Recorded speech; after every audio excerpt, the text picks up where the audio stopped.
A room can be almost dark and still feel known. The furniture may be reduced to quiet shapes. The edges of the doorway may be difficult to see, and the familiar objects on a shelf may blend into the shadows.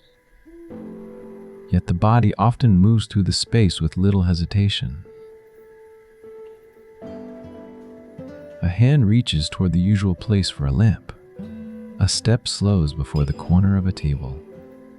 The mind does not need to examine every surface as though entering for the first time. Somehow, the room has already announced itself. The same quiet recognition can arrive through sound. A well-known voice may be identified after only a few words, even through a wall or across a telephone line. A familiar melody may become clear from its opening notes. The rhythm of a particular person's footsteps can be recognized before the person enters the room. Sometimes, recognition begins with scent. The faint smell of rain on warm ground, a certain kind of soap, old wood, brewed tea, or fabric stored in a cupboard may create an immediate feeling of knowing. The source may not be obvious at first. No clear memory may appear. There is simply a subtle sense that this has been encountered before. Familiarity is woven through ordinary life in this way. It guides movement, attention, expectation, and emotion, often without becoming the main subject of thought. It is present when a morning routine unfolds almost automatically, when a frequently used path requires little planning, or when the sounds of a home settle into the background. It allows much of daily experience to feel continuous rather than endlessly new. This quiet feeling is related to memory, but it is not the same as remembering a complete event. A detailed memory may include a place, a time, a sequence, and a collection of sensory details.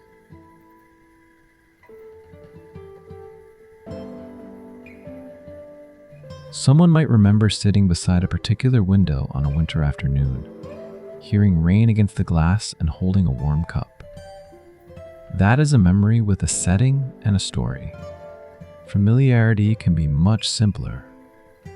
A face may seem known even when the name cannot be recalled. A piece of music may feel recognizable even when its title and origin remain uncertain. A word may look as though it has been seen many times, although no specific encounter comes to mind. The brain can therefore produce a feeling of previous contact, without retrieving the circumstances of that contact. It can signal, in effect, that something belongs to the landscape of past experience, even when it cannot immediately explain how it arrived there. This distinction is one reason familiarity can feel so delicate. It is often not a clear statement, but a quiet leaning. Something seems known. Something fits. Something does not require the same careful inspection as an entirely new object, sound, or place. New experiences generally ask more from attention. An unfamiliar room contains many unanswered questions. Where are the exits? Which surfaces are stable? What sounds belong here? What movements are expected? The mind gathers information because it has not yet formed reliable predictions. With repetition, some of these questions become unnecessary. The room remains the same room. The door continues to open in the same direction. The floor produces the same soft sound beneath each step. The light switch remains beside the entrance. Gradually, the environment becomes easier to interpret. Psychologists often describe part of this ease as processing fluency. Information that has been encountered before can sometimes be processed more smoothly than information that is new. The shapes are recognized more quickly. The pattern is easier to follow.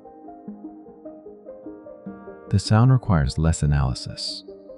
The mind does not need to build an understanding from the beginning each time. This smoothness can influence feeling.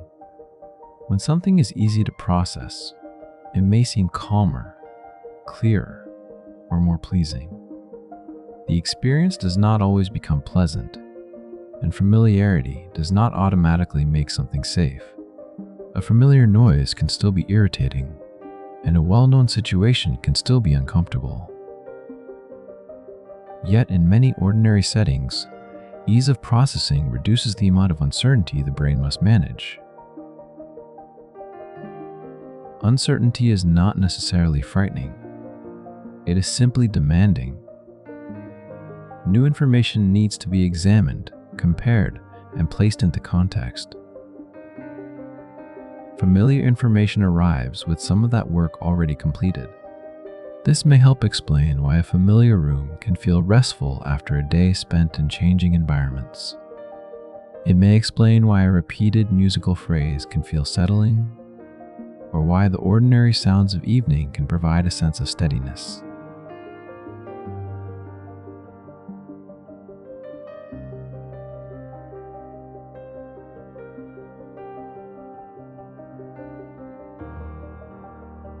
The nervous system is not receiving proof that nothing unexpected can happen. It is receiving patterns that have been encountered before and that have often behaved in predictable ways. Predictability allows attention to soften. Consider a routine action, such as preparing a drink in a familiar kitchen. The cupboard is opened without searching. The cup is found in its usual place. The distance between the counter and the sink is known through repeated movement. Each small action depends on learning, yet very little deliberate thought may be required. This efficiency is useful. Human attention is limited, and the world contains more information than the mind can examine in detail. Familiarity helps decide what can be handled lightly and what deserves closer notice. The ordinary pattern can remain in the background, while attention turns toward whatever has changed. In this sense, familiarity is not only a feeling, it is also a quiet method of conserving mental effort. It helps the brain avoid treating every moment as a completely new problem. Repetition plays an important role in building this ease. The first encounter with something may require careful attention. The second encounter begins to establish a pattern. Further encounters add stability. The object, voice, path, or sequence becomes easier to identify, and its appearance becomes less surprising. Over time, what was once unfamiliar may begin to feel natural. A new room develops known corners. An unusual sound becomes part of the nightly environment. A difficult route becomes a path the feet can follow with little guidance. The unknown is not transformed all at once. It changes through many small recognitions. This gradual transformation raises a gentle and important question. How does the brain decide that something belongs to the known world rather than the new one? The answer begins with comparison. Each present moment is quietly measured against traces left by earlier experience. Some patterns match, others differ. And from these subtle agreements and differences, the mind begins to create the feeling that something has been here before. The comparison between what is happening now and what has happened before is rarely deliberate. Most of the time, it unfolds quietly and quickly. Beneath the level of conscious explanation, a shape enters view. A sound reaches the ear. A pattern of movement appears at the edge of attention. Almost immediately, the brain begins asking whether the incoming information resembles anything already stored from earlier experience. It does not search memory in the way someone might search through a carefully organized collection. The process is less orderly and more fluid. Present sensations activate traces of similar sensations, and the strength of that match helps shape the feeling that follows. When the match is strong, recognition may be immediate. A familiar object remains recognizable, even when the lighting is different or when it is seen from an unusual angle. A well-known voice can still be identified when it is quiet, tired, distant, or partly covered by background noise. The exact sensory details have changed, but enough of the underlying pattern remains. This ability is essential because the world rarely repeats itself perfectly. A room seen in morning light is not visually identical to the same room at night. A street in summer differs from that street in winter. A person's face changes with expression, age, hairstyle, and distance. Familiarity depends on noticing continuity beneath variation. The brain does not need every feature to match. It can work with partial information. The curve of a doorway, the rhythm of a sentence, the arrangement of objects on a table, or the faint outline of a familiar tree may be enough to awaken a sense of knowing. This is one reason recognition can feel so fast. The mind is not always waiting for a complete picture. It gathers clues and compares them with patterns built over time. Some clues are especially stable. The general proportions of a room may remain the same even when furniture is moved. The timing and tone of a voice may remain recognizable even when the words are unfamiliar. A path may feel known through its turns and slopes, even when weather has changed its surface. These repeated structures help the brain form expectations. Expectation is a quiet companion to familiarity. When something has happened many times in a similar way, the mind begins to anticipate what is likely to come next. A familiar door is expected to open into a known space. A repeated melody creates an expectation for its next phrase. A daily routine suggests the actions that usually follow one another. When events unfold as expected, little correction is needed. Perception moves smoothly. The brain's prediction and the incoming information agree closely enough, and attention can remain gentle. When something differs, attention may sharpen. A chair that has always stood beside the wall is suddenly near the window. A familiar machine makes a slightly different sound. A frequently used path is blocked. The change may be small, yet it becomes noticeable because it interrupts a stable pattern. Familiarity, therefore, helps reveal novelty. The new stands out partly because the familiar provides a background against which difference can be detected. In a completely unfamiliar place, many details may compete for attention because none has yet become ordinary. In a familiar place, most details can be processed with less effort, allowing a small change to become more visible. This contrast is useful. It helps the mind direct limited attention toward information that may require learning or action. The unchanged environment does not need to be studied repeatedly. The unexpected detail receives more careful processing. Even so, the boundary between familiar and new is not always sharp. Some experiences feel partly known. A building may resemble one visited long ago without being the same building. A voice may share the rhythm of someone familiar. A scent may seem connected to the past while remaining difficult to identify. These partial matches can create a soft uncertainty. The mind senses resemblance but has not yet found a clear source. Sometimes, the explanation appears after a moment. The building has windows shaped like those of an old school. The voice contains an accent heard many years earlier. The scent comes from a plant once grown near a childhood home. At other times, the source remains hidden. The feeling of familiarity arrives without a detailed memory, then fades. This does not mean that memory has failed completely. It may mean that only part of an earlier experience has been activated.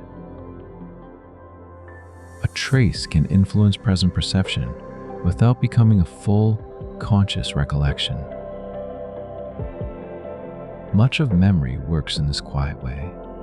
Past experience changes how easily something is processed, how quickly it is categorized, and how strongly it attracts attention. The influence may be present even when the original event cannot be named.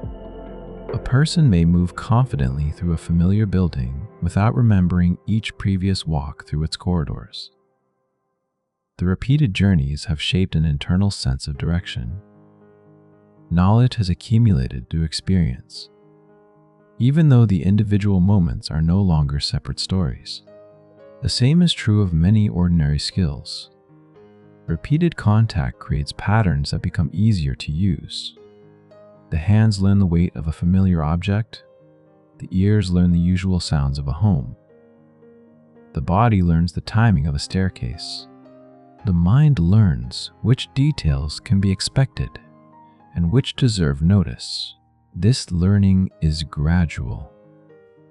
The earliest encounters with something may leave only weak traces. A new pattern may be difficult to distinguish from the surrounding information. With repetition, the trace becomes more available. Recognition grows faster, and less sensory evidence may be needed. A melody that once seemed complicated may later be identified from a brief opening phrase. A new neighborhood that once required careful navigation may eventually feel simple. A word from an unfamiliar language may begin as an uncertain sound and slowly become a stable, recognizable form. The object itself may not have changed. What has changed is the mind's relationship to it. Repeated experience builds a history between the observer and the observed.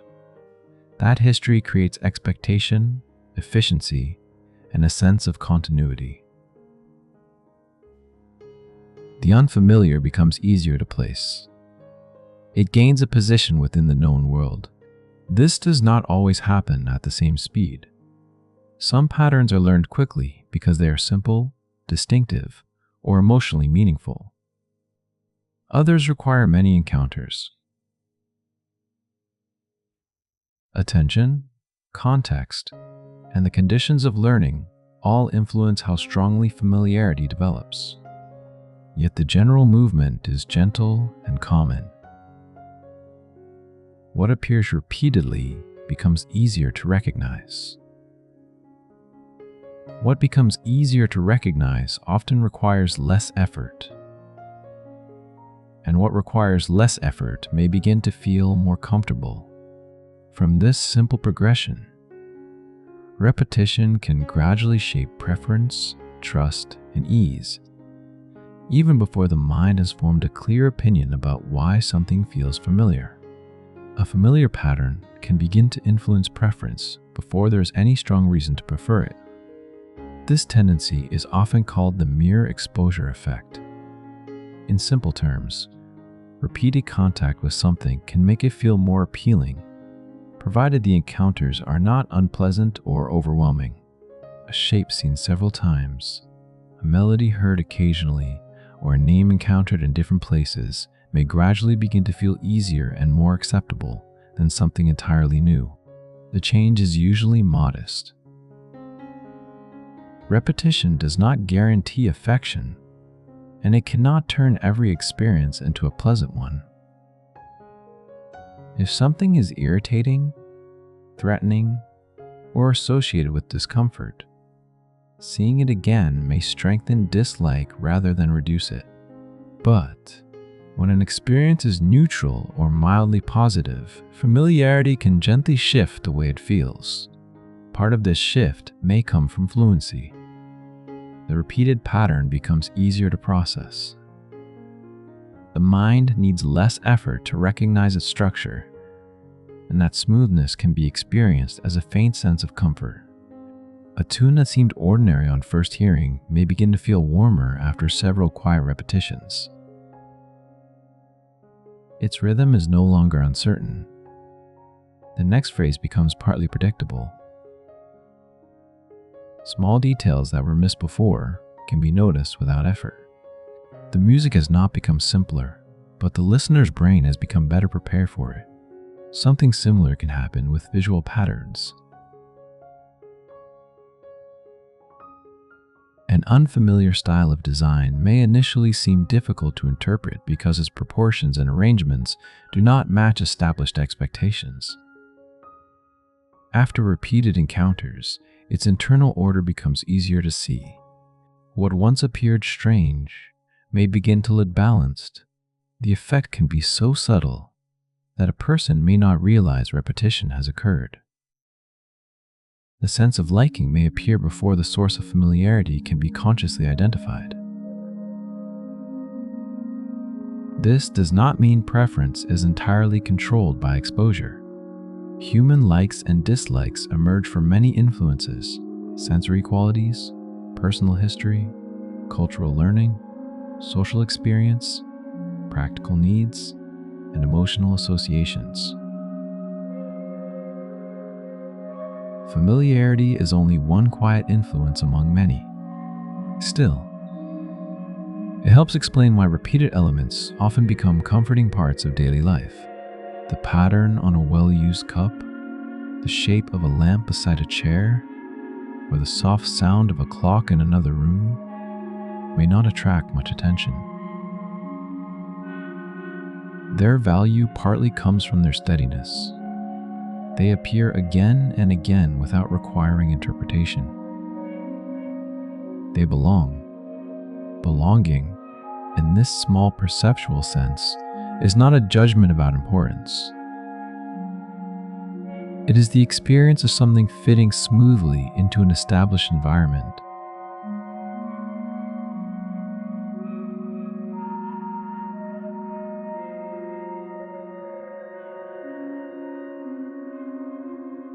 Objects in a familiar room do not need to be beautiful or special to contribute to comfort. Their positions are known. Their textures are expected. Their presence helps preserve the continuity of the space. The same principle can extend beyond objects. A repeated greeting, a usual sequence of movements, or a familiar style of conversation can become easier to navigate. Each encounter provides more information about what is likely to happen. The mind develops expectations about timing, tone, and response. This can influence trust. Although familiarity and trust are not identical, true trust depends on more than repeated exposure. It involves evidence of reliability, safety, honesty, or care. Something can be familiar and still be untrustworthy. A repeated claim does not become true simply because it has been heard many times. And a familiar person does not automatically deserve confidence. Yet familiarity can soften the first layer of uncertainty. An unfamiliar voice, place, or custom presents many unknowns. A familiar one arrives with a history of previous contact. If those earlier encounters were stable and harmless, the mind may respond with less caution. This is especially noticeable in social settings. A person seen repeatedly in the same ordinary environment may gradually seem easier to approach, even when little conversation has occurred. Their face is no longer entirely new. Their presence has become part of the expected scene. Again, this is not proof of character. It is a reduction in novelty.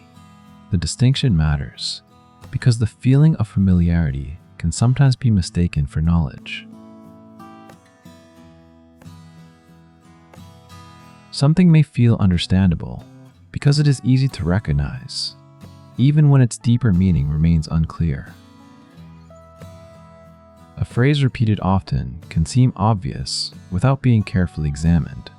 A familiar explanation can feel more convincing simply because its structure is known.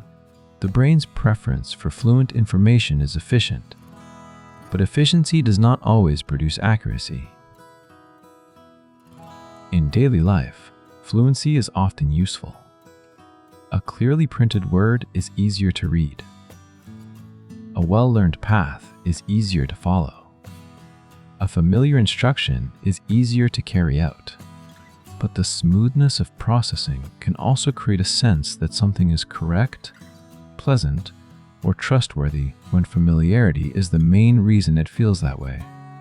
This is one of the quiet complexities of recognition. The feeling of knowing can guide attention wisely, yet it can also influence judgment without announcing its presence. Consider a name heard repeatedly over several days. At first, it may seem unfamiliar and require effort to remember. Later, it begins to stand out. Eventually, it may carry a vague sense of importance, even if very little is actually known about the person, place, or object it represents. Repetition has increased accessibility. The name comes to mind more easily. That ease can be confused with significance. The same process can occur with ideas. A statement encountered again and again becomes easier to understand and repeat. Its familiarity may reduce the sense that it needs close inspection. The mind recognizes the wording and may respond as though the content itself has already been evaluated. Careful thinking sometimes requires separating these experiences. Recognition is not the same as comprehension. Ease is not the same as truth. Comfort is not always the same as safety. Yet there is no need to view familiarity as deceptive by nature. Most of the time, it is performing an essential task. It helps organize experience. It marks patterns that have appeared before and reduces the effort needed to process them again. Without this ability, ordinary life would be exhausting. Every doorway would require fresh investigation. Every known voice would need to be identified from the beginning. Every repeated movement would feel like a new problem. Familiarity creates gentle shortcuts through this complexity. It allows the mind to say, without words, that this pattern has a history. It has been encountered, processed, and placed somewhere within memory. The details may be incomplete, but the trace remains. Sometimes that trace produces only a faint ease. Sometimes it supports a clear act of recognition. And sometimes it creates the curious feeling of knowing something while being unable to recall exactly what is known. To understand that feeling more closely, it helps to explore the difference between recognizing an experience and remembering the moment in which it first appeared. Recognition and recollection often arrive together, but they are not the same experience. Recognition is the quiet sense that something has been encountered before. Recollection is the return of details, where it happened, when it happened, what surrounded it, and perhaps what followed. A face in a crowd may feel immediately familiar. That first feeling is recognition. A moment later, a name may appear, along with the memory of a shared workplace, a conversation, or a particular afternoon. That fuller return is recollection. Sometimes both processes work smoothly. The familiar face is identified, the context returns, and the experience feels complete. At other times, recognition appears without explanation. The person seems known, but no name comes. A building looks familiar, but no previous visit can be placed. A phrase sounds remembered, though its source remains hidden. This condition is common because memory does not store every experience as a complete and perfectly preserved record. different features of an event can be retained with different strengths. The shape of a face may remain available while the name weakens. The emotional tone of a place may survive while the date and circumstances fade. The sound of a sentence may be remembered more strongly than the person who said it. When part of an experience is activated, it can create familiarity even if the rest does not return. Names are especially easy to lose in this way. A name often has little natural connection to the appearance of the person who carries it. The face contains many visual patterns that can be learned through repeated contact, but the label attached to it is more arbitrary. As a result, someone may be recognized with certainty, while the correct name remains just beyond reach. The missing information can feel close. There may be a sense that it is present somewhere, almost available, though still inaccessible. This is related to the familiar tip of the tongue experience. During such a moment, a person may know something about the missing word. Its first sound may seem near. Its length or rhythm may be partly felt. Similar words may appear and then be rejected. The mind has reached part of the memory, but not enough to complete retrieval. This feeling reveals that remembering is not a simple matter of opening a fixed container. It is an active reconstruction. A present cue awakens parts of a stored pattern. Those parts lead toward others. If enough pieces become active together, the memory takes form. If the connections are weak or the cue does not match well, the experience may remain at the level of familiarity. Context often helps. A person recognized in an unexpected setting may be difficult to place. Someone usually seen behind a shop counter may seem strangely unfamiliar when encountered on a train. The face is the same, but the background cues that normally support recognition are absent. Once the usual context is imagined, recollection may return. The place, role, and previous interactions suddenly fit together. Memory depends strongly on such connections. A face is linked with a location. A scent is linked with a season. A song is linked with a period of life. A particular object is linked with the room where it was often seen. These associations create multiple paths into the same experience. When one path is unavailable, another may succeed. A name may not bring back the person, but the sound of their voice might. A photograph may not awaken a memory, but a familiar smell may do so immediately. A place visited after many years may restore details that were difficult to reach elsewhere. The environment can therefore act as a collection of memory cues. A familiar room contains more than objects. It contains arrangements, proportions, patterns of light, faint sounds, and expected movements. Together, these details support recognition. They help the mind confirm where it is and what usually happens there. This is one reason returning to a long unvisited place can feel unusually vivid. The surroundings provide cues that have been absent for years. A staircase, a window, or the sound of a door may activate details that seem forgotten. Not every detail returns accurately. Memory is shaped by later experience, current emotion, and the natural fading of time. Yet the renewed sense of familiarity can be strong. Sometimes the feeling appears before the memory itself. A hallway may produce a sudden sense of ease or unease, followed only later by the realization that its lighting resembles a place known in the past. A melody may seem emotionally familiar before the listener remembers hearing it during a certain period. This sequence shows that recognition can operate quickly and with limited conscious information. The brain detects a match before the mind has formed a story about the match. The speed is useful. In ordinary life, there is rarely time to reconstruct the entire history of every object or person. Recognition offers a faster signal. This cup has been used before. This voice belongs to someone known.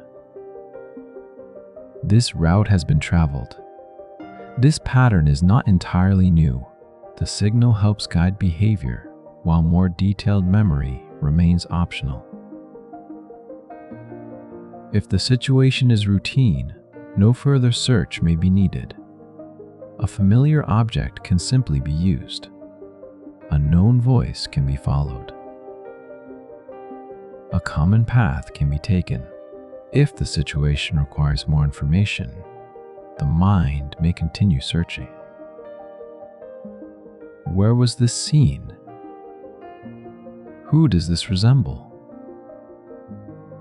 What happened last time? This balance between quick recognition and slower recollection allows memory to be both efficient and flexible.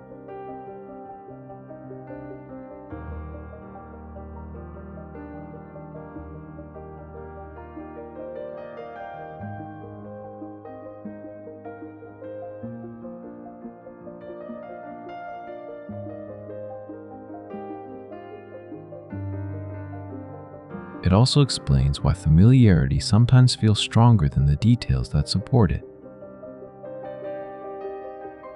The signal that something is known may remain intact even when the surrounding memory has become thin. An old song can retain its sense of belonging long after the listener has forgotten when it was first heard. A childhood object may feel deeply known even when only a few scenes involving it can be recalled. The emotional and perceptual history remains, though the timeline has softened. Familiarity is therefore not merely a weaker form of memory. It is a distinct and valuable part of remembering.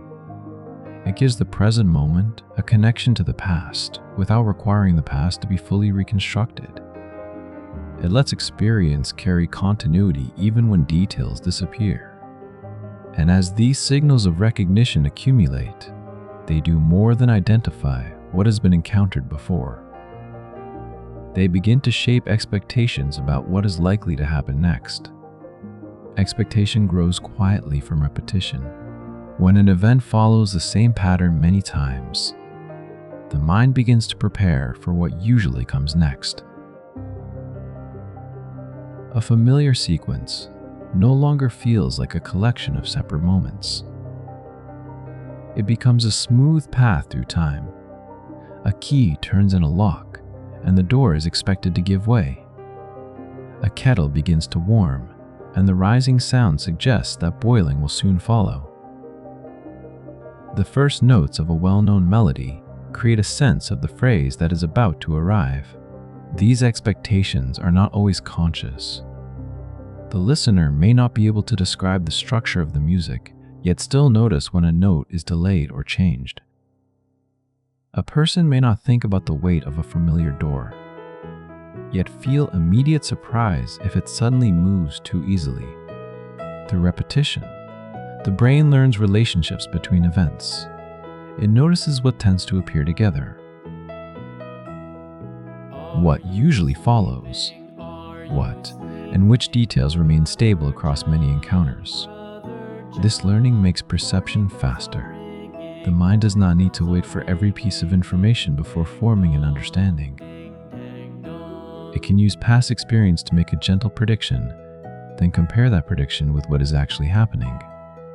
Most of the time, the prediction is close enough.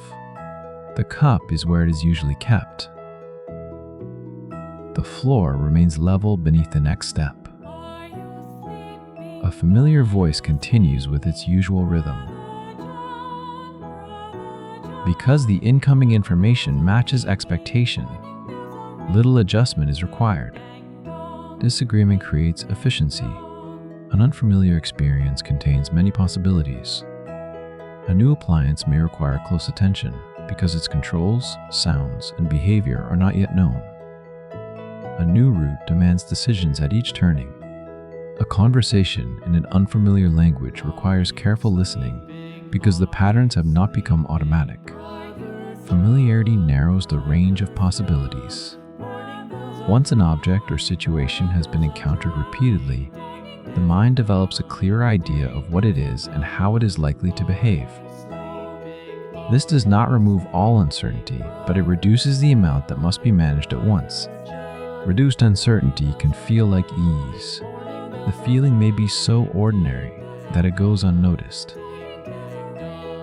A person enters a familiar room and immediately knows where to place a bag, where to sit, and how far the nearest wall is from the doorway. None of these small judgments needs to be considered in detail. The environment has already been learned. This learning includes more than a visual map. It includes the usual sounds of the space, the temperature of certain rooms, the way light enters at different times, and the small movements required to pass around furniture. The body becomes part of this knowledge. Repeated movement creates expectations about distance, balance, and timing.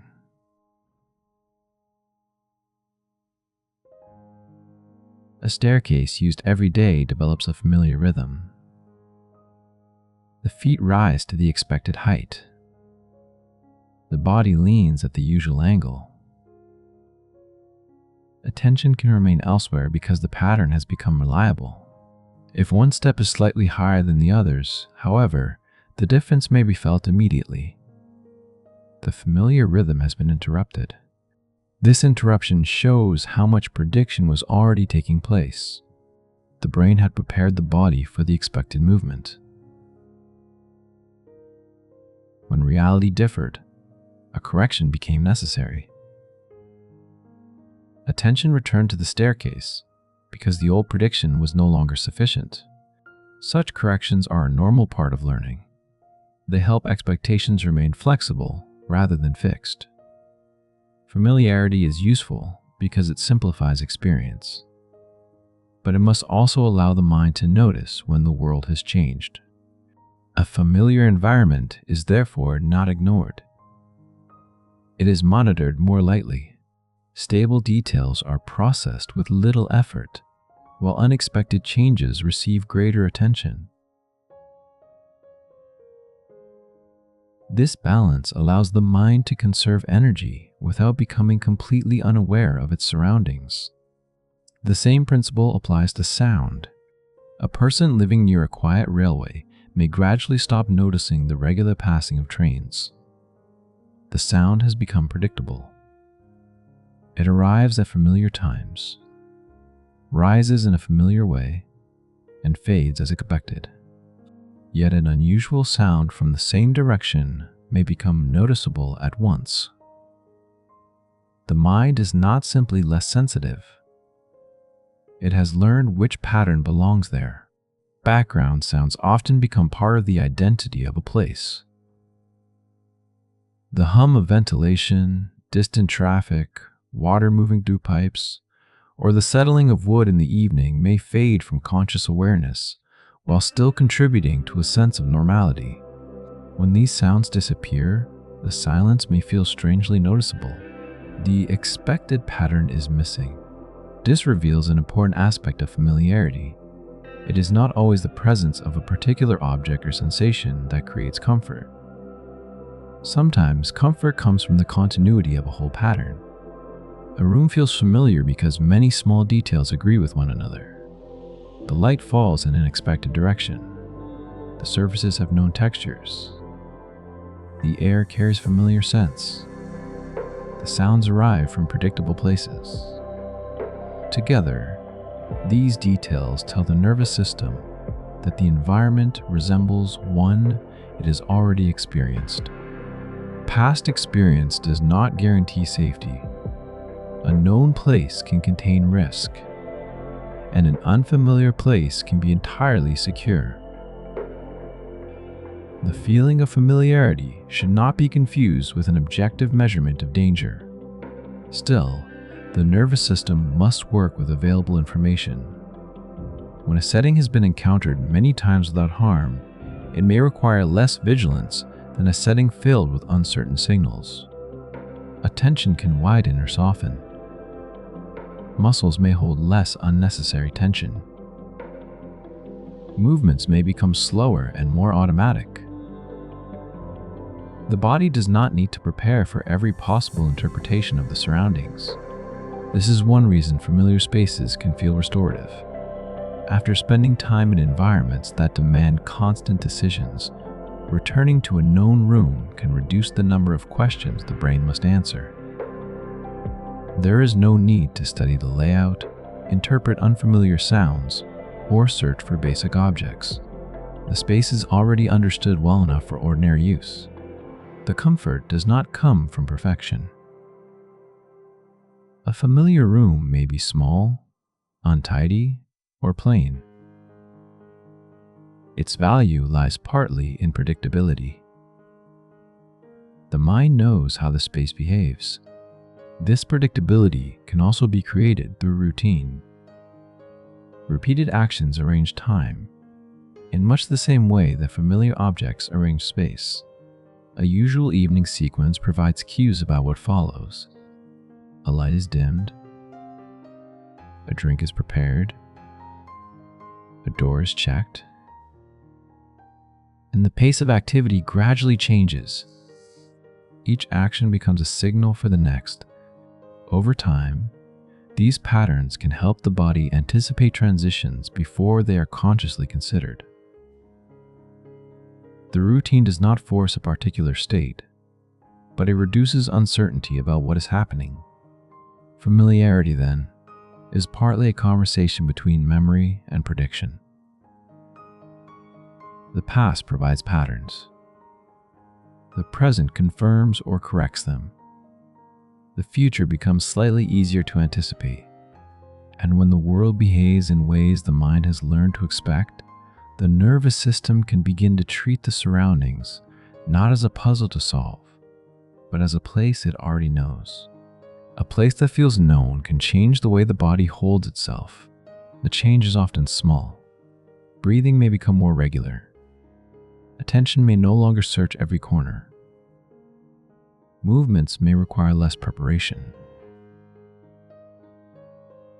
The body begins to act as though it understands the setting well enough to reduce its level of watchfulness.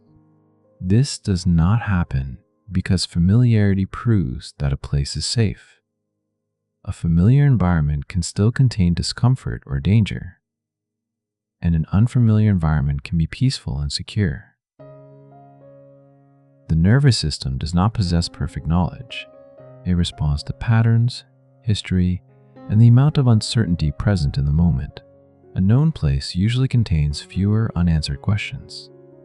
The location of doors is understood. The ordinary sounds have been learned. The distance between objects is expected.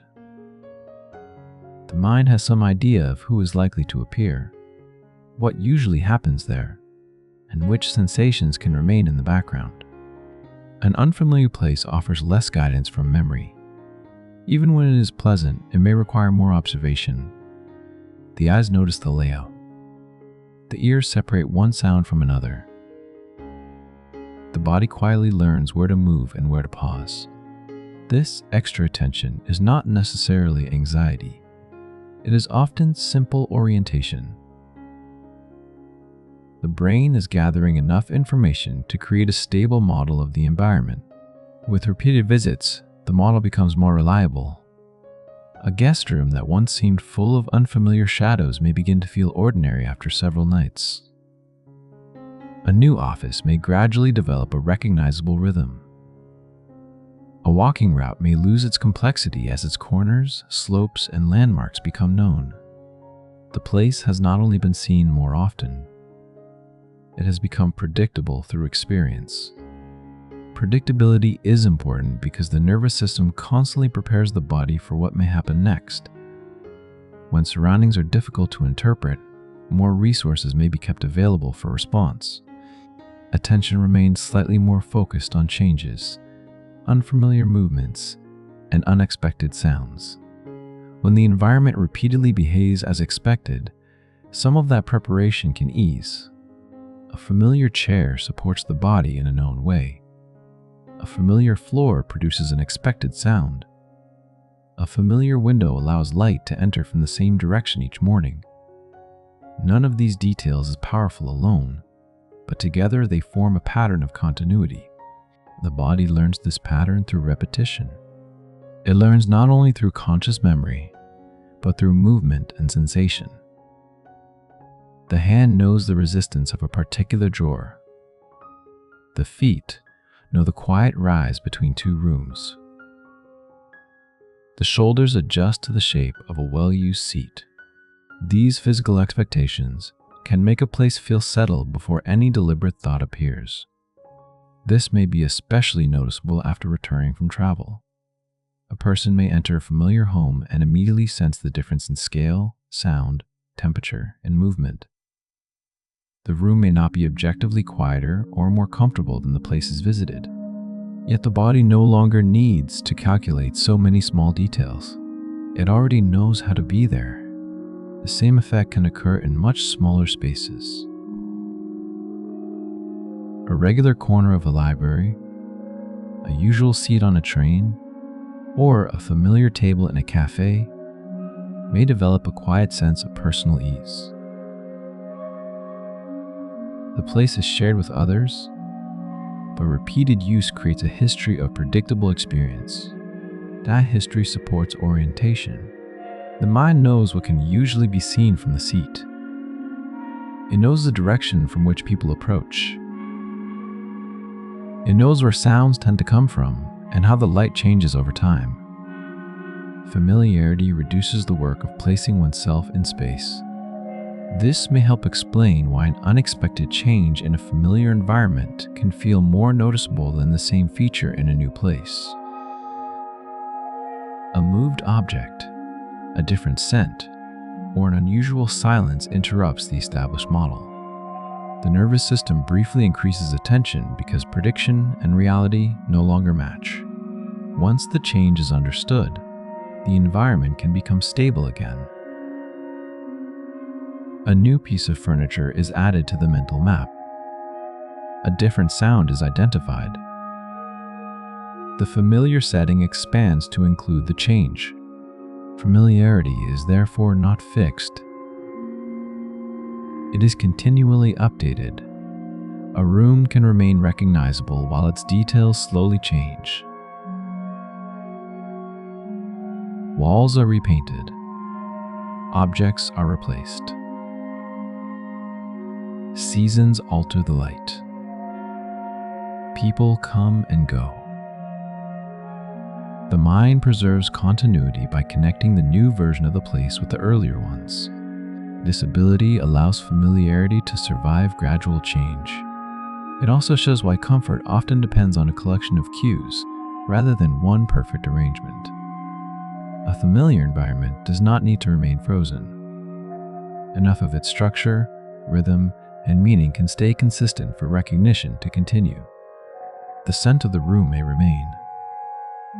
The sound of the door may be unchanged. The evening light may still reach the same part of the floor.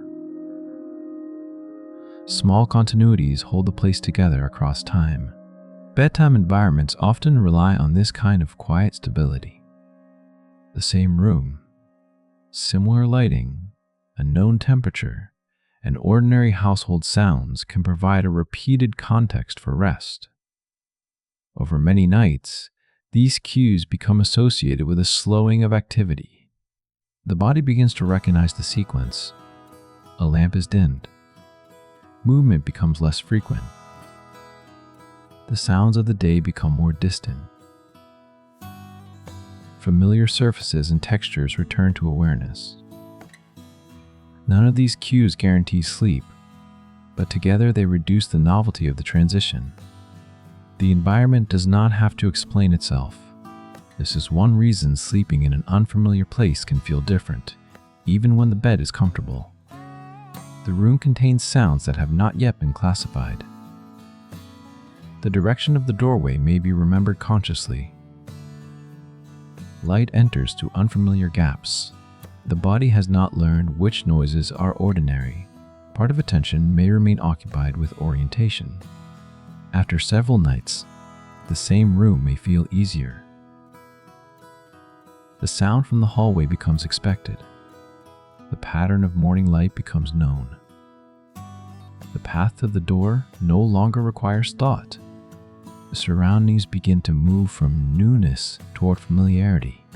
This gradual change is not a decision. It is the result of repeated confirmation. The environment continues to behave in ways the brain can learn, and uncertainty slowly decreases. Familiarity offers the nervous system a kind of quiet evidence. This has been encountered. This pattern has continued, and much of it can be handled without close inspection. Places create this feeling through shape, movement, and repeated context. But familiarity can also travel through the air, arriving before anything is seen. A voice, a rhythm, or a simple household sound can announce that the known world is nearby. A familiar sound can identify a place before the eyes have gathered enough light to see it clearly. The soft turning of a particular door handle, the low hum of a refrigerator, or the gentle movement of pipes within a wall may seem unimportant during the day. Yet each sound carries information. Through repetition, the brain learns where it belongs, when it usually occurs, and what normally follows. Once these relationships become familiar, sound can create orientation almost instantly. A person waking briefly during the night may hear the ordinary quiet of the room and know, without deliberate thought, where they are. The sound of distant traffic has a known direction. The floor settles in its usual way. Air moves through the familiar space with a recognizable tone. Nothing needs to be examined closely. The acoustic pattern fits the remembered environment. Hearing is especially useful for this kind of recognition because sound continues to provide information beyond the direction of sight. It travels from other rooms, from behind objects, and through darkness. It can signal the presence of familiar people and activities without requiring visual attention. Among the sounds the brain learns most deeply are human voices. A well-known voice can often be recognized after a very brief sample. The listener may identify it from a single word, a small laugh, or even the rhythm of breathing before speech begins. Voices contain many layers of information. Their pitch rises and falls in characteristic ways. Certain sounds are formed with habitual timing. Speech has a personal pace, texture, and musical shape. Even when people say new sentences, these underlying patterns remain partly stable. Repeated listening allows the auditory system to become sensitive to this combination. The words themselves may change completely, and the voice may sound quieter, older, tired, or distant. Yet enough familiar features remain for recognition to occur. This recognition can be remarkably resilient. A known voice may still be identified over a poor telephone connection or through surrounding noise. Some acoustic detail has been lost, but the brain uses the remaining clues and compares them with patterns learned over many earlier conversations. A familiar voice can also be processed more efficiently than an unfamiliar one. When the speaker is known, the listener already has expectations about pronunciation, timing, and emphasis. Certain words may be anticipated more easily. Small variations in tone may become more noticeable because the usual vocal pattern is well established. This does not mean every statement from a familiar voice is understood perfectly. Meaning still depends on attention, language, context, and clarity. But the basic task of identifying the speaker requires less uncertainty. Familiar voices may also carry emotional associations. A A voice repeatedly heard during calm, ordinary moments can become connected with steadiness. Its arrival may signal companionship, routine, or the continuation of a known social world. The response comes not only from the acoustic pattern, but from the history surrounding it. This history matters. Familiarity alone does not make every voice comforting. A known voice associated with criticism or conflict may produce tension rather than ease. Repetition strengthens recognition, but the emotional meaning of recognition depends on what the earlier encounters contained. When familiar sound has been paired with safety and predictable care, however, it may become one of the gentlest cues of reassurance. This begins early in life, but it continues throughout adulthood. People learn the voices of family members, friends, colleagues, neighbors, and familiar broadcasters. Each voice becomes linked with a different set of expectations. The voice does not merely identify a person. It often suggests a setting, a relationship, and a likely kind of interaction. Music creates familiarity through related processes. A new piece of music may initially require active listening. Its structure is unknown. The timing of changes cannot yet be anticipated, and each phrase carries more novelty. After repeated listening, the piece begins to reveal its internal pattern. The mind learns when a melody will return, where a pause will appear, and how one section leads into another.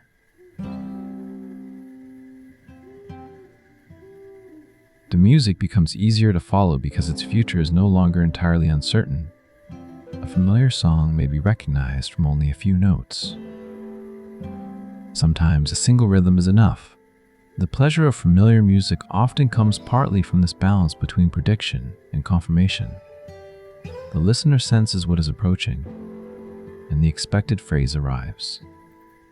Small variations can still provide interest, but the larger structure remains dependable. Repeated music is not always enjoyed indefinitely. Too much repetition can reduce attention and create boredom. Yet moderate familiarity often allows a piece to feel more coherent and emotionally accessible. Details that once passed unnoticed may become clearer. A quiet instrument in the background can be heard. A change in harmony becomes meaningful. Because the overall pattern requires less effort, attention is free to notice finer features. Rhythm is particularly powerful because it organizes expectation through time. A steady pulse tells the brain when the next event is likely to occur. Repeated beats allow movement, attention, and anticipation to become coordinated. The body may subtly follow the timing through breathing, tapping, walking, or small changes in muscle activity. Many daily sounds contain rhythm. Even when they are not music, rain striking a window, a fan turning, wheels moving over a track, or waves reaching a shore, all produce patterns of repetition. These patterns are rarely perfectly identical. Their timing and intensity vary, but they remain regular enough to become predictable. A predictable sound may fade from conscious awareness while continuing to shape the atmosphere of a place. This fading is a form of adaptation. The brain gives less attention to information that remains stable and appears to require no response. A familiar hum becomes part of the background, preserving attention for changes that may matter more. If the hum suddenly stops, awareness may return at once. The silence reveals that the sound had never become entirely absent from perception. It had simply been treated as expected. This ability allows people to rest amid ordinary environmental sound. Complete silence is not always necessary for calm. In some settings, Familiar background noises may feel more settling than an unfamiliar silence because they confirm that the environment is behaving normally. The quiet activity of a home, distant voices without clear words, or the soft movement of weather outside can form an acoustic boundary around a resting place. These sounds communicate continuity. They say, without language, that the surrounding world remains recognizable. The same patterns are still present. The night has entered its usual rhythm. Sound can carry familiarity quickly, but it also disappears quickly. A note fades, a footstep passes, and a voice becomes silent. Even so, the brain preserves enough of its structure to recognize it again. Other familiar signals arrive more slowly and may awaken memories that seem deeper and more difficult to describe. A faint scent, almost unnoticed at first, can bring back the feeling of a place long before the mind understands why it has become familiar. A familiar scent can arrive before its meaning. At first, there may be only a change in the air. Something faint becomes noticeable. Warm bread, damp soil, clean cotton, wood warmed by sunlight, or the trace of a flower that has not been encountered for years. The response may begin before the source is identified. The scent feels known. It seems to belong somewhere in the past, although the mind has not yet located the place. Smell often produces this unusual order of recognition. A feeling appears first, and an explanation follows later. Part of the reason is that odors are difficult to describe with language. People can often recognize a scent more easily than they can name it. A smell may be clearly distinct from others, yet no precise word comes to mind. Instead, it is described through association. It smells like a certain room, a particular season, a familiar person, or an object once used regularly. This does not make smell vague. The human sense of smell can distinguish an enormous variety of chemical patterns. What is often limited is the ability to translate those patterns into names. A scent can therefore be strongly familiar while remaining verbally uncertain. The air carries tiny molecules released by substances in the environment. When these molecules enter the nose, they interact with sensory receptors. Different combinations of activity create patterns that the brain can learn and recognize. The experience is not simply a reading of the molecules themselves. Context changes how a scent is understood. The same odor may feel different in a kitchen, a garden, a hospital corridor, or an old cupboard. Visual information, expectations, and previous experience help determine what the smell seems to be and what it means. Repeated exposure makes these combinations easier to identify. The scent of one home may be almost impossible for its residents to notice because it is continuously present. A visitor, however, may detect it immediately. The residents' nervous systems have adapted to the stable background and reduced attention to it. After time away, they may notice it again upon returning. For a few moments, the familiar air becomes distinct.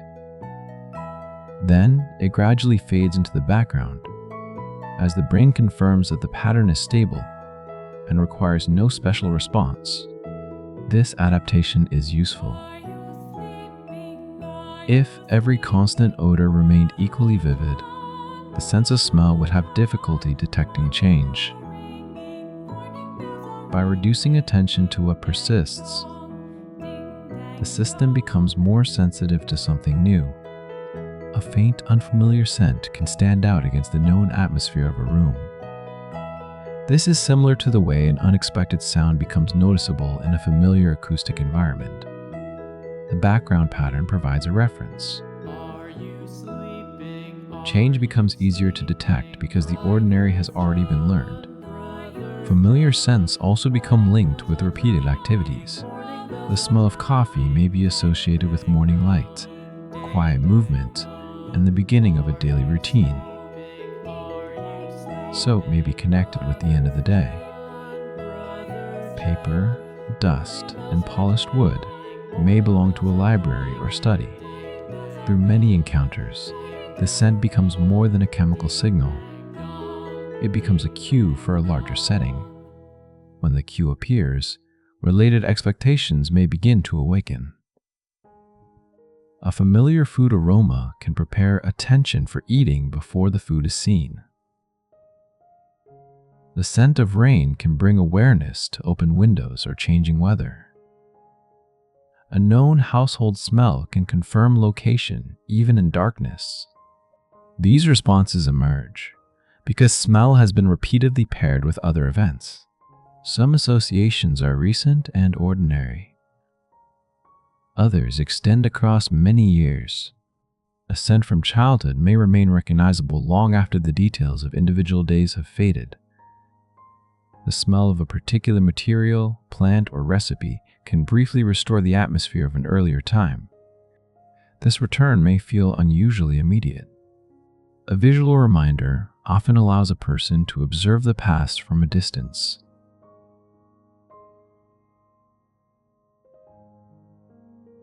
A photograph is clearly an image of something that happened before.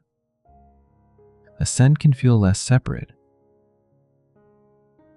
It is experienced directly in the present, in the same sensory form in which it was experienced long ago.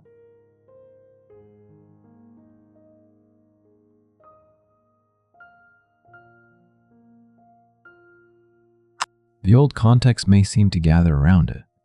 Research suggests that odor-evoked memories are often experienced as emotional and vivid, though this varies greatly between people and memories. Smell does not preserve the past perfectly, and an intense feeling of memory does not guarantee complete accuracy. Like all remembering, odor-based recollection is reconstructive. A scent may awaken part of an earlier experience while the mind supplies missing details. Different occasions involving the same odor may blend together. A general sense of a season or home may appear without a single exact event. Even so, the connection can feel strong because the scent has been woven into many moments. A familiar recipe, for example, may have been encountered dozens of times. No one meal needs to dominate memory.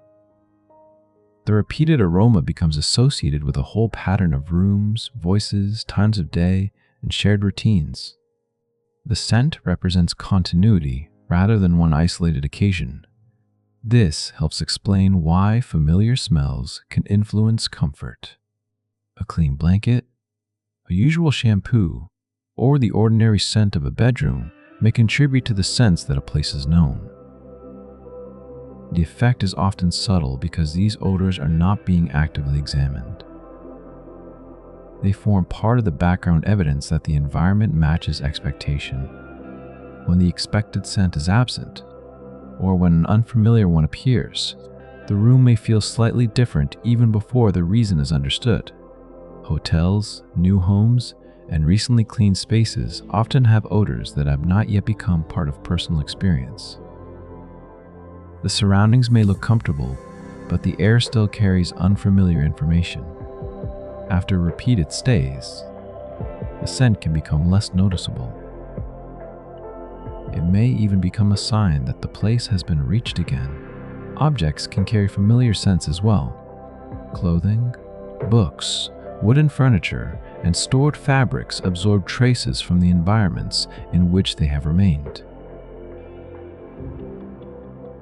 Their smell can quietly connect one place to another. A familiar object brought into a new room may make that room feel slightly less unknown. Its scent, texture, and appearance provide continuity while the rest of the surroundings are still being learned. People also have recognizable scent patterns, though these are shaped by many changing influences, including skin, clothing, diet, environment, and personal products. Often, what is perceived as a person's familiar scent is a mixture of these elements rather than one stable biological signal. The association can nevertheless become deeply learned. A certain combination of soap, fabric, and the air of a home may become linked with someone's presence. When encountered later, it can create recognition before a clear image or memory appears. Smell, therefore, adds another layer to the quiet architecture of familiarity. Rooms are known not only by their shape. Routines are known not only by their sequence. People are known not only by their voices and names. Each may also carry a chemical pattern that has been encountered again and again. These patterns are easily overlooked because they operate close to the background of awareness. Yet they help the brain answer one of its constant questions. Does this environment belong to the known world? A familiar scent can offer a gentle answer. It has been here before. It fits with stored experience. It connects the present air with earlier places and moments. And when the scent belongs to another person, that quiet signal joins the more detailed work of social recognition, in which the brain learns to identify familiar faces across changing light, expression, age, and time. A familiar face is not recognized as a collection of separate features. The eyes, nose, mouth, and shape of the head all contribute, but recognition usually arrives as a sense of the whole person. The face is seen as one organized pattern, shaped by countless earlier encounters. This is why a well-known face can remain identifiable despite constant change. Lighting alters shadows. Distance reduces detail. Expression changes the position of the mouth and eyes. Hair may be cut, covered, or gradually turn gray. Age changes the skin and the proportions of the face. Even so, recognition often survives. The brain has not memorized one fixed image. It has learned a flexible pattern. Each encounter adds another version.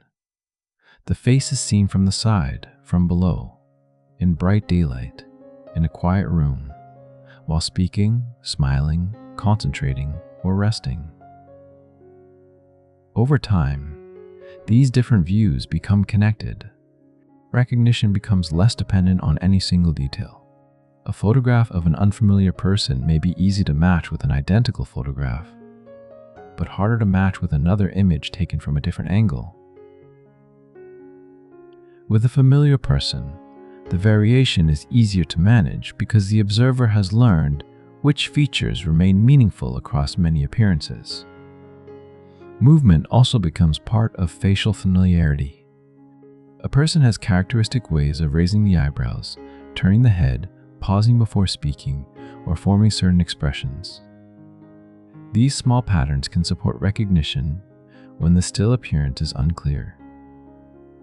Sometimes, someone is identified from a distance by posture or movement, before the face can be seen at all. The pace of walking, the way the shoulders move, or the position of the hands may have become familiar through repetition. Social recognition therefore extends beyond the face.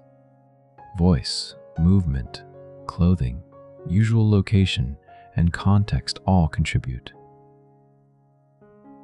In ordinary encounters, these signals arrive together and strengthen one another. A familiar colleague appears in the expected workplace, wearing a usual style of clothing and moving with a recognizable rhythm. Recognition feels immediate because many cues agree. When the context changes, identification may take longer. Meeting the same person in an unexpected city, in different clothing, or at an unusual time can create a brief delay. The face may produce familiarity, but the surrounding information does not fit the established pattern. For a moment, the mind knows the person without knowing how it knows them. Then the contexts connect, and recognition becomes complete. This delay reveals how strongly people are associated with places and roles. The brain does not always store a person as an isolated identity. It stores networks of relationships. This face in this building, this voice during this activity, this name connected with these conversations. Repeated social contact strengthens these links. The face becomes easier to process, but it also acquires meaning from experience. Familiarity with a person may include expectations about how they speak, how quickly they respond, what expressions usually mean, and how interactions tend to unfold. These expectations can make communication more efficient. With someone well known, small changes in expression may carry information that an unfamiliar observer would miss. A slight pause, a subtle shift in tone, or an unusual stillness may stand out because the ordinary pattern is understood. Familiarity provides a baseline. It allows the mind to notice not only who someone is, but how their present behavior differs from what is usual for them. This sensitivity develops gradually. Early encounters require more attention because the face, voice, and manner have not yet formed a stable pattern. With repetition, identification becomes faster, and the interaction becomes easier to predict. The person no longer needs to be understood entirely from the beginning. This can contribute to social comfort. A familiar face in an unfamiliar place may offer a point of continuity. The surroundings are new, but one part of the environment is already known. The effect does not require a close relationship.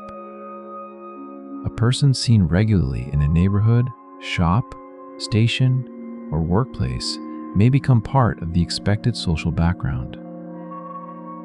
Their presence can make the setting feel more stable, even when little is known about their life. Repeated exposure reduces novelty.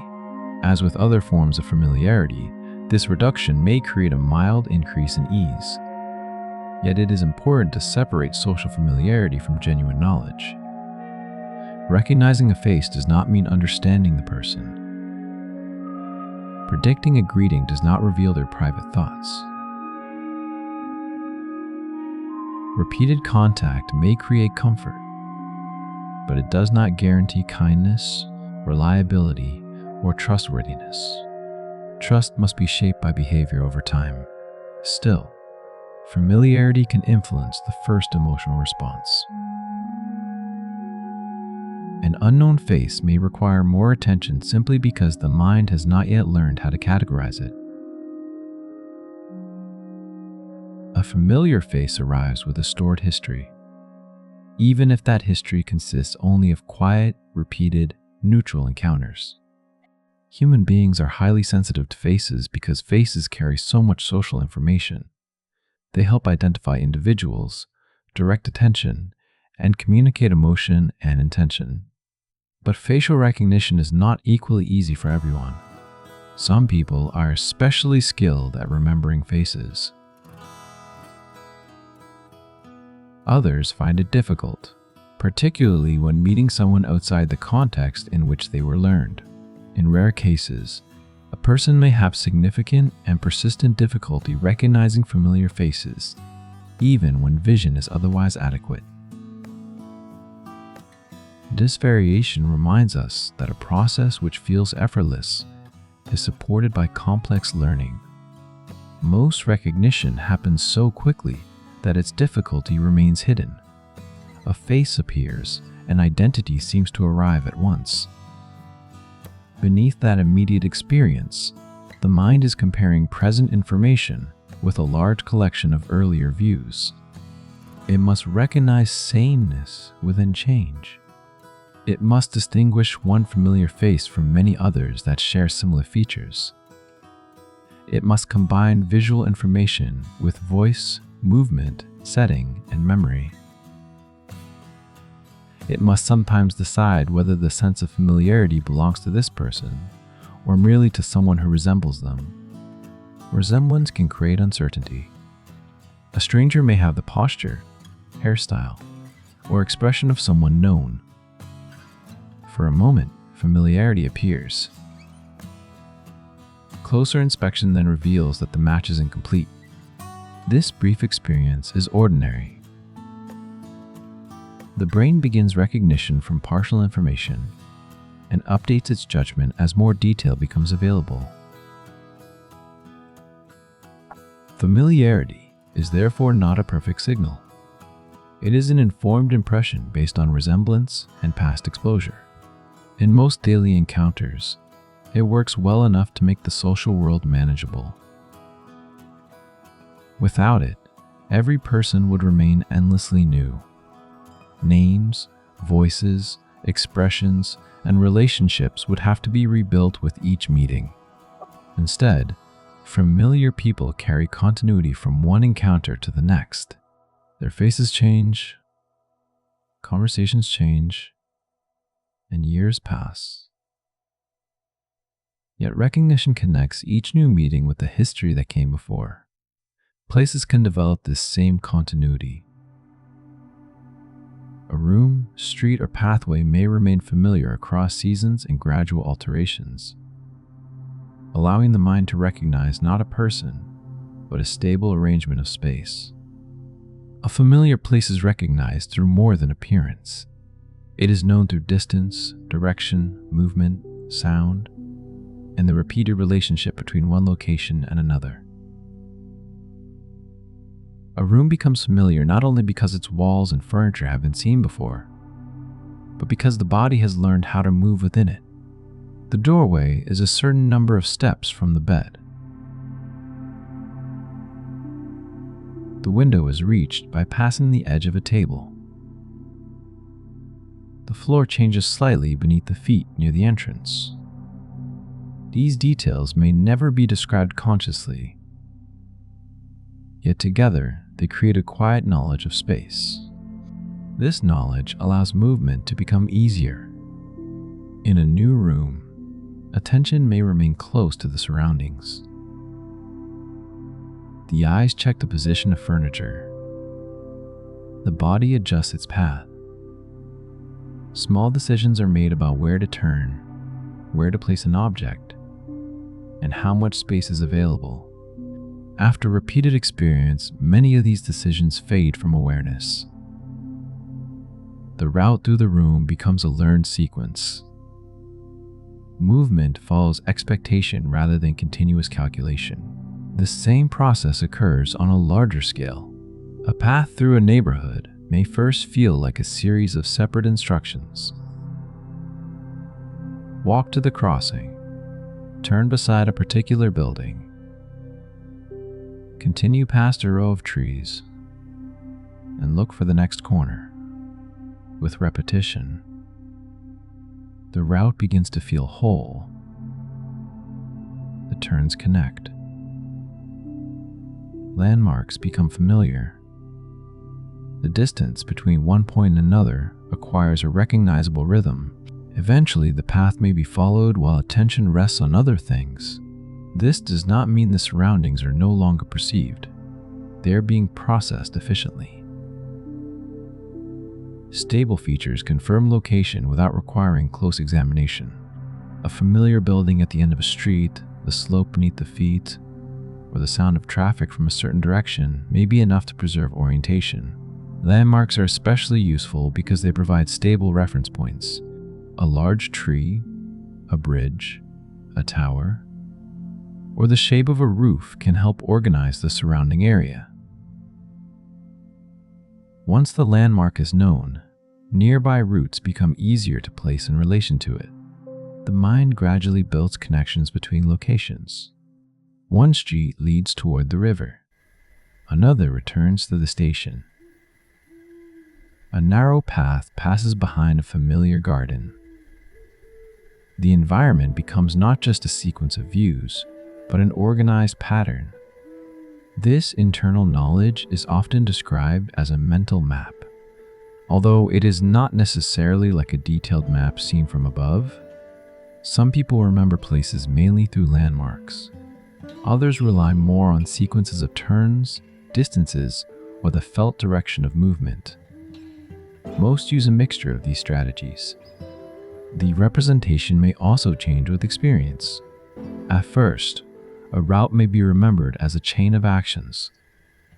Turn left here, continue straight, then turn after the corner. Later, the area may be understood more broadly. Different routes begin to connect, and shortcuts become imaginable. The place has become more than a path. It has become a familiar spatial system. This growing knowledge reduces uncertainty. When a person knows where they are and how locations relate to one another, fewer mental resources are needed for navigation. There's less need to stop, check, and reconsider. The surroundings support movement rather than interrupt it.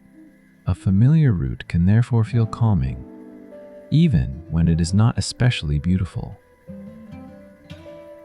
Its comfort may come from knowing what lies ahead. The next corner will appear after a certain distance. The pavement will narrow near the trees. The sound of water will become clearer before the bridge comes into view. Prediction turns movement into continuity. Seasonal change does not necessarily erase this familiarity. A street covered in snow looks different from the same street in summer. Trees lose their leaves. Shadows fall in new directions. Buildings are repainted, and signs are replaced. Yet the deeper structure often remains recognizable. The slope, spacing, turns, and relative positions of landmarks continue to match stored experience. The mind recognizes the place beneath its changing surface. Gradual changes may be absorbed almost without notice. A shop closes, a wall is repaired. A young tree grows taller. Each new version is connected with the one before it. When someone returns after many years, however, the accumulated changes may become suddenly visible. The place may feel both familiar and altered. A road still bends in the remembered direction, but the buildings beside it are new. A room keeps the same proportions, though its furniture and colors have changed. The present setting agrees with memory in some ways, and conflicts with it in others. This mixture can create a distinctive feeling. Recognition remains, but it is accompanied by awareness of time. The mind holds an earlier version of the place beside the one now being perceived. Some landmarks may awaken precise memories. Others produce only a general sense of having belonged to an earlier period of life. Places often become containers for repeated experience.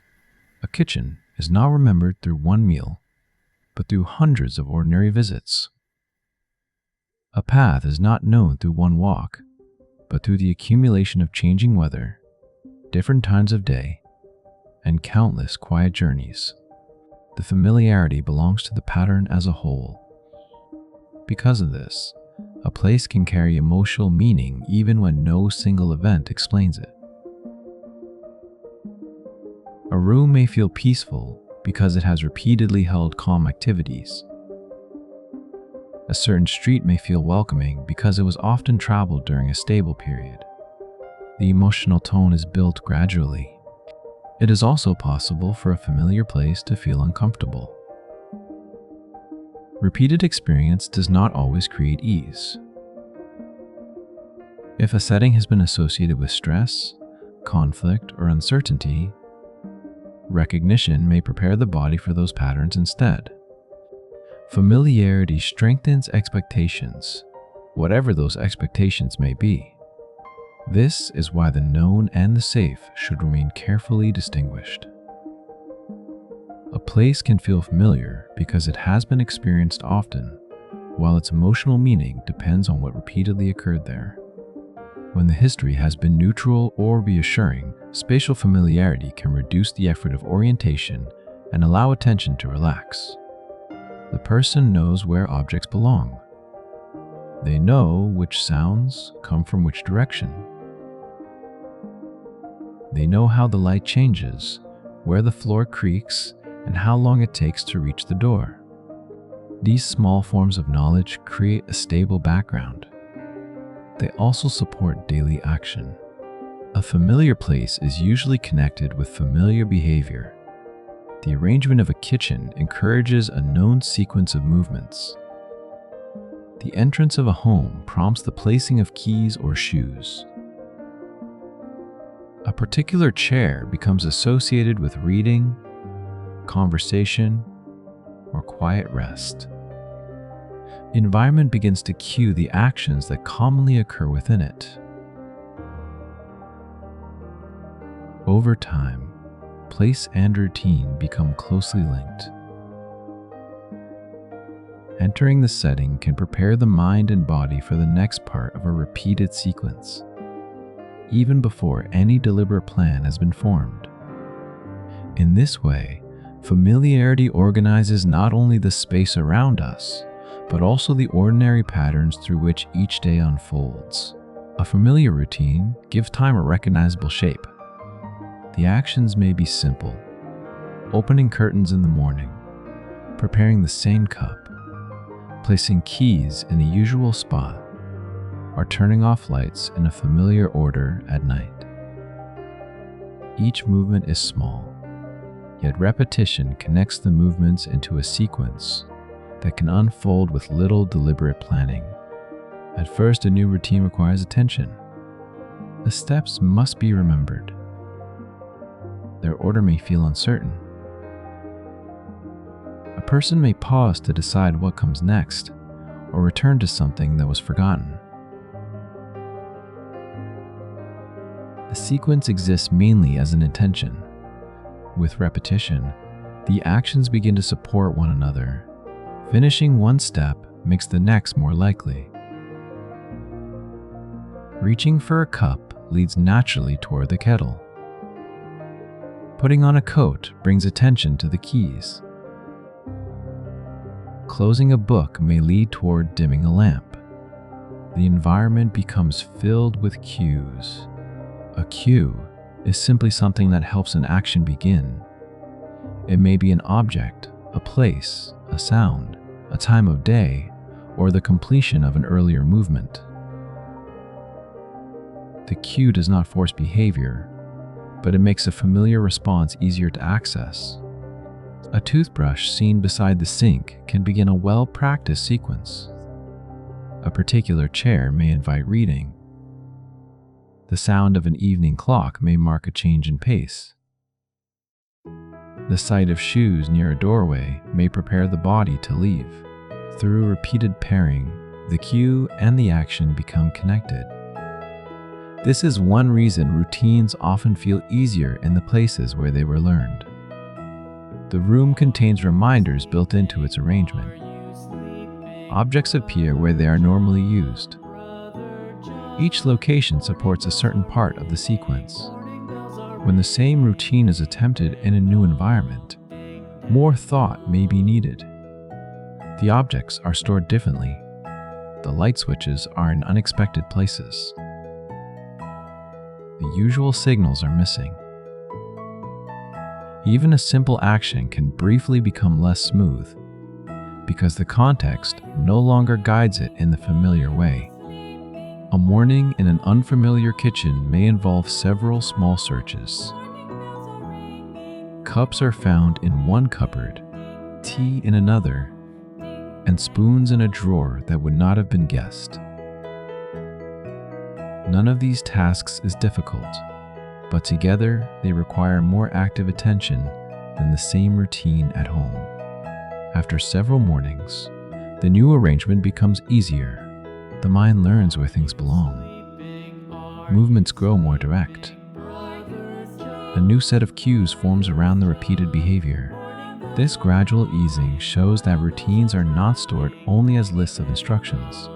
They are closely connected with the surroundings in which they usually occur. The body learns where to reach. The eyes learn which areas contain useful information. The sequence becomes distributed across memory, movement, and place. As familiarity grows, conscious attention becomes less necessary for every individual step. This does not mean the brain becomes inactive. It means that well-practiced parts of the sequence can be managed efficiently. Attention is freed for other tasks, such as listening to a conversation, thinking about the day ahead, or noticing an unexpected change. Routine, therefore, conserves mental effort. Every day contains countless decisions, and even small choices require some processing. A stable pattern removes the need to reconsider certain actions repeatedly.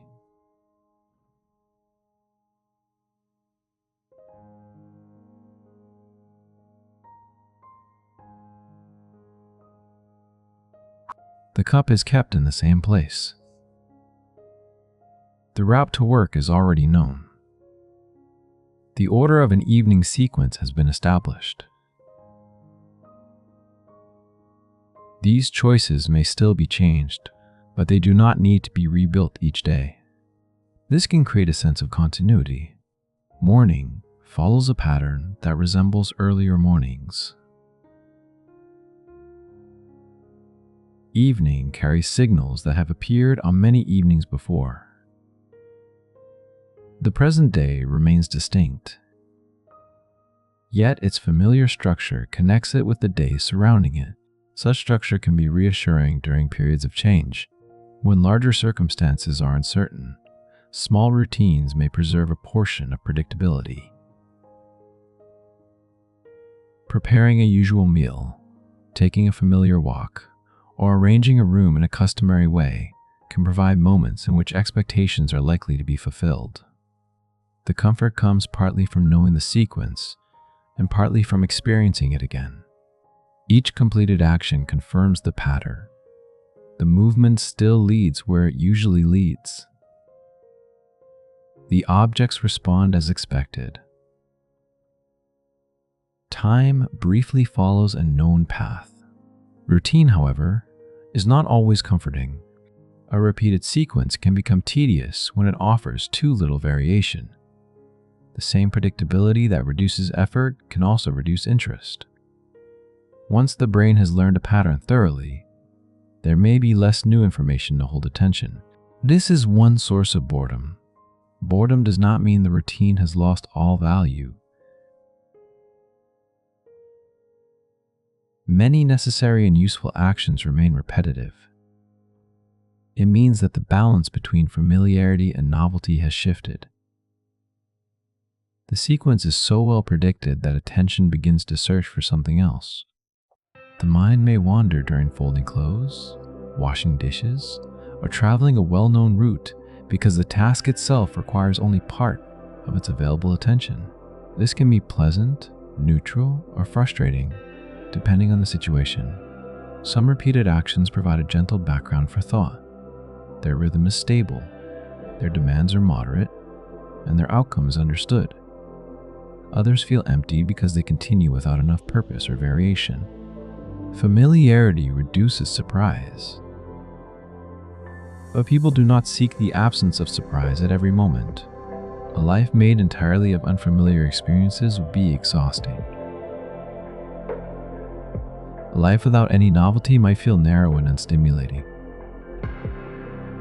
The mind benefits from both stability and change.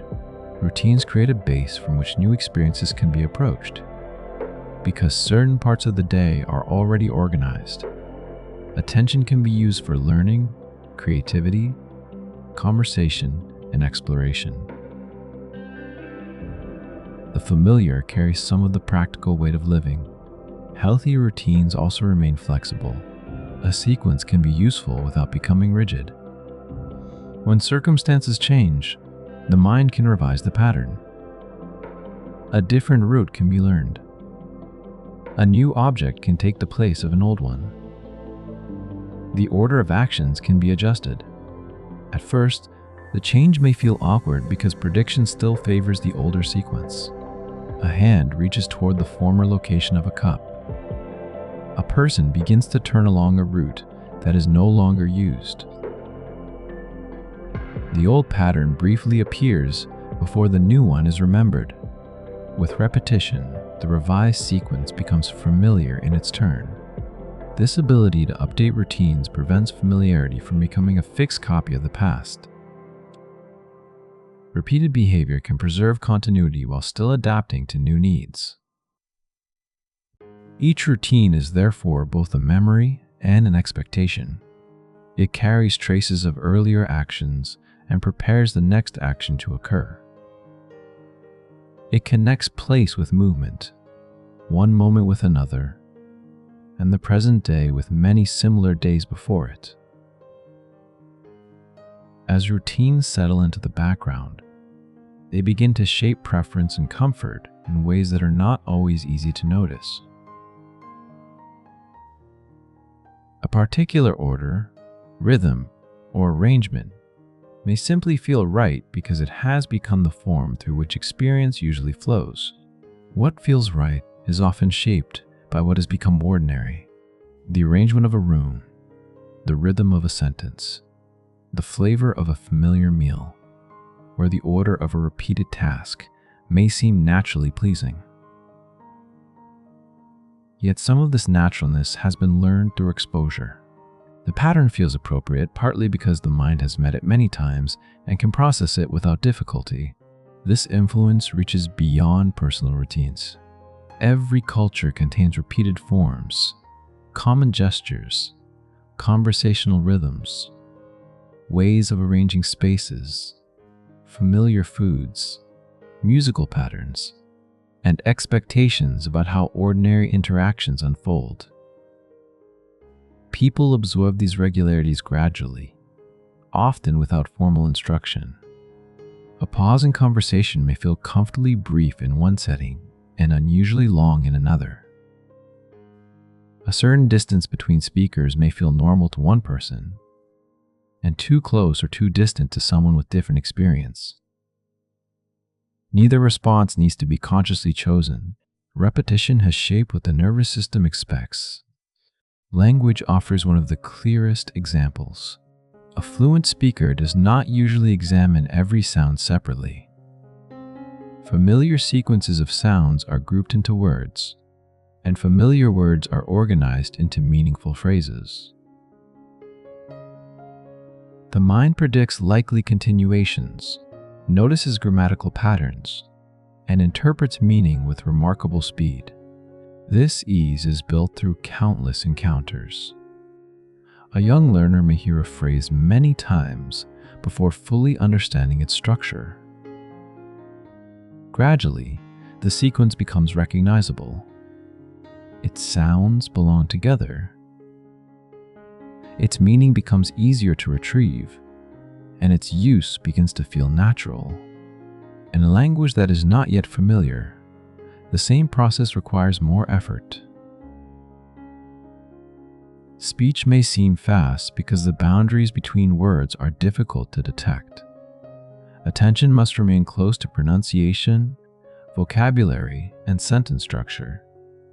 Even a simple conversation can become tiring because few parts of it can be handled automatically.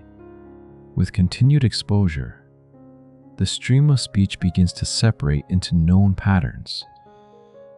Frequently heard words stand out. Common endings and sentence forms become easier to anticipate. The listener no longer needs to translate every element deliberately. What once seemed like an unbroken flow develops a familiar shape. This transition reveals how much ordinary understanding depends on learned fluency. A sentence in a well-known language often feels transparent. attention passes through the words toward the meaning. The structure itself becomes almost invisible because it is so familiar. When the phrasing is unusual, attention returns to the language. A strange word order, an unfamiliar accent, or an unexpected expression may slow comprehension. The message has not necessarily become more complex, but it no longer follows the most practiced path. Familiarity creates that path. Repeated words are recognized more quickly. Common sentence structures place fewer demands on working attention. Familiar expressions can be understood as whole units rather than assembled one word at a time. This efficiency supports communication, but it can also shape preference. A familiar accent may sound clearer, even when another accent is equally systematic. A familiar style of writing may seem more natural, while an unfamiliar one appears awkward until its patterns are learned. People often judge ease as though it belongs entirely to the material, when part of it belongs to the history of the listener or reader. The same is true of music. Musical traditions organize pitch, rhythm, repetition, and expectation in different ways. A listener raised around certain patterns develops an intuitive sense of where a melody might move, or when a rhythm feels complete. Another musical system may initially seem unpredictable. Notes may resolve in unfamiliar ways. Rhythms may emphasize unexpected moments. Instruments may produce tones that do not fit existing categories. With repeated, attentive listening, the structure can become more apparent. What first sounded irregular may reveal consistency. The mind learns new expectations, and the music becomes easier to follow. Food also carries cultural familiarity. Flavors are rarely experienced in isolation. They appear in repeated combinations at particular meals, during certain seasons, and within social settings. A familiar dish may carry the expected balance of aroma, texture, temperature, and taste. The comfort it provides is partly sensory and partly historical. It has been eaten before.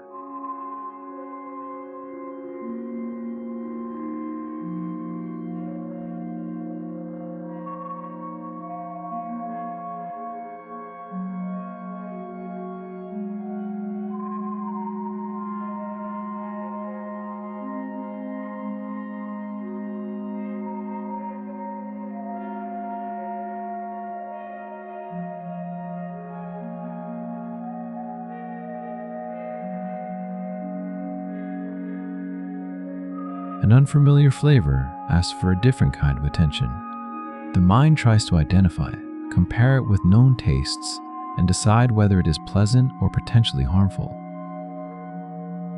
This caution has practical value. Throughout human history, unfamiliar foods could sometimes carry risk. Yet unfamiliarity alone does not mean a food is unsafe or unpleasant. Repeated safe exposure may soften the initial response. The flavor becomes easier to identify, and its place within a larger dish becomes clearer. Preference can change as familiarity grows. This is especially common with complex or slightly bitter tastes. The first experience may be uncertain. Later experiences provide context and reduce surprise. The mind learns what to expect, and sensations that once dominated attention may become part of a balanced whole. Not every preference changes with repetition. Biological sensitivity, personal associations, and individual differences remain important. But exposure can expand what feels recognizable and acceptable. In this way, culture creates a shared background of familiarity. People who have encountered the same stories, symbols, routines, and forms of expression can understand one another through partial cues. A short phrase may suggest a larger meaning. A melody may evoke a shared occasion. A gesture may communicate without explanation. These common patterns reduce the amount that must be stated directly. They provide continuity within groups and across generations. A custom repeated over many years becomes familiar, not only to one person, but to many people whose experiences overlap. Traditions often draw strength from this repetition. The order of events is known. Particular objects appear. Familiar foods are prepared. Songs, movements, or greetings return. Even when participants do not remember the earliest time the custom was practiced, the pattern connects the present occasion with earlier ones. Repetition gives the event a sense of belonging within time. Traditions can change, just as rooms and routines change. New elements are added, old ones fade, and meanings shift. Familiarity does not require perfect preservation. It depends on enough continuity for the present pattern to remain connected with what came before. Shared familiarity can be comforting, but it can also create boundaries. What is familiar to one group may be unfamiliar to another. A behavior that seems obvious in one setting may be confusing elsewhere. When people assume that their own learned patterns are universal, unfamiliar customs can be judged too quickly. Recognizing the role of familiarity can create patience. Something may feel strange, not because it lacks order, but because its order has not yet been learned. A new language, social custom, artistic style, or daily rhythm may require repeated contact before its structure becomes easy to perceive. The first impression is only the beginning of that learning. Over time, the unfamiliar pattern may gain definition. Its details become easier to distinguish. Prediction improves, effort decreases, and what once stood outside the known world begins to find a place within it. This movement from strangeness toward recognition is one of familiarity's quietest powers. It allows the mind to expand without abandoning the stability of what it already knows. And sometimes, after a pattern has become deeply familiar, it acquires more than ease. It gathers emotion, history, and a gentle longing for the earlier moments in which it was repeatedly experienced. When familiarity gathers emotion and history, it can become nostalgia. Nostalgia is more than the recognition of something old. It is the feeling that appears when a familiar sound, scent, object, place, or routine reconnects the present with an earlier period of life. A melody may bring back the atmosphere of a former home.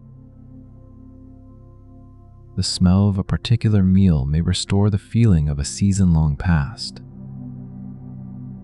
An ordinary object may seem precious because it remained present through years of repeated experience. The memory does not need to be complete. Often, nostalgia is built from fragments. A certain quality of afternoon light, the texture of an old fabric, or the sound of rain against a particular kind of window may awaken a general sense of another time without returning one exact day. Many experiences may have blended together. The mind creates continuity from these overlapping traces. It does not replay the past exactly as it happened. It reconstructs a version of the past from remembered details, present emotion, and the meanings that have developed over time. This is why nostalgia can feel both clear and indistinct. The emotional tone may be strong, while dates, conversations, and sequences remain uncertain. A person may know that something feels deeply familiar without being able to explain which particular encounter gave it that meaning. Nostalgia can be comforting because it connects different versions of the self. The present person recognizes something that was also known years earlier. The object or melody becomes a bridge across change. It suggests that although circumstances, places, and bodies have altered, some patterns have continued. This continuity can create steadiness. Yet nostalgic memory is not a perfect record. Earlier periods may be remembered selectively. Pleasant details may become more noticeable, while discomfort and ordinary difficulty fade into the background. At other times, a familiar cue may awaken sadness because it represents something no longer available. Familiarity carries the emotional history it has acquired. A scent connected with peaceful evenings may feel reassuring. The same scent, linked with illness or conflict, may produce a very different response.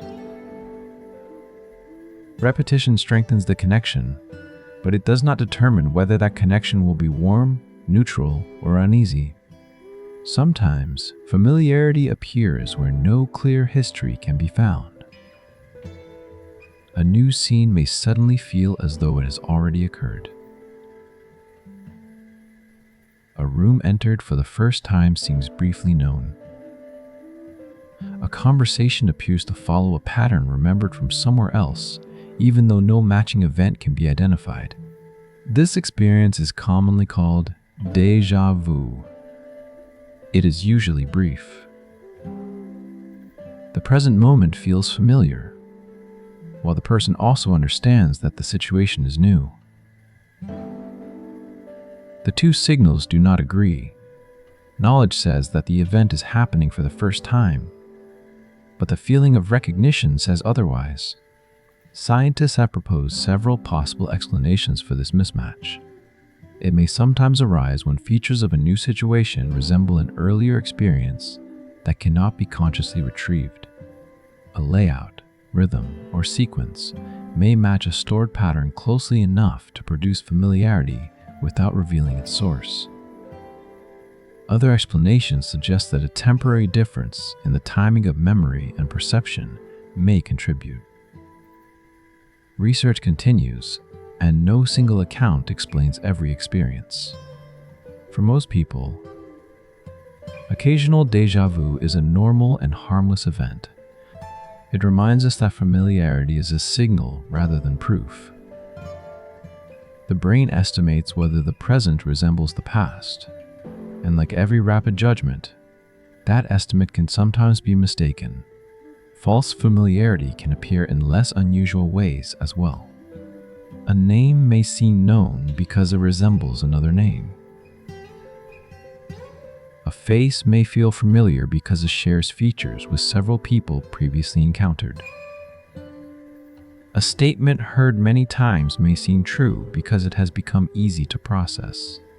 Recognition is generally useful, but it is not infallible. The mind works with partial patterns. It accepts close matches when they are usually sufficient, then corrects them when more information appears.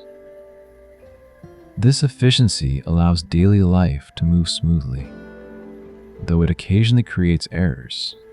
Sleep helps organize some of the experiences from which later familiarity grows.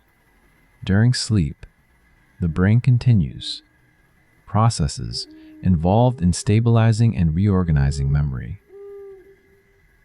Experiences from the day are not simply stored as perfect recordings.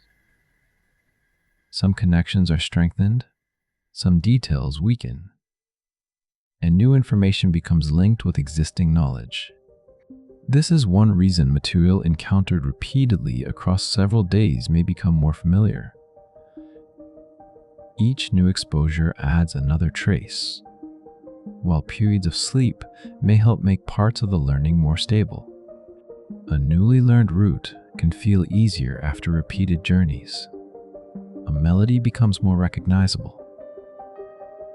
A new room gradually develops expected sounds and shapes. Familiarity emerges through both waking experience and the later organization of memory. The environment in which sleep occurs can also become part of a learned pattern. A known bedroom, a repeated arrangement of light, a familiar blanket, and the ordinary sounds of evening may become associated with rest. Night after night, these cues appear during the transition from wakefulness towards sleep. Eventually, they can help signal that the active demands of the day are changing. The effect is not magical, and familiar surroundings do not guarantee peaceful sleep. Stress, health, timing, temperature, noise, and many other factors influence rest. But a stable environment may reduce the amount of novelty the nervous system must process. The room has already been mapped. Its sounds have been classified. Its shadows have been seen before. The body knows the surface beneath it and the distance to the door.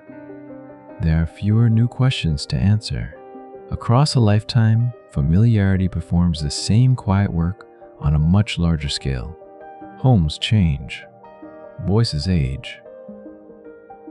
Streets are rebuilt. Routines begin, disappear, and are replaced. Even long familiar objects slowly alter through use. Continuity does not depend on everything remaining the same. It depends on the mind's ability to recognize patterns across change. A person remains known despite years of changing appearance. A place remains familiar beneath new colors and altered furniture.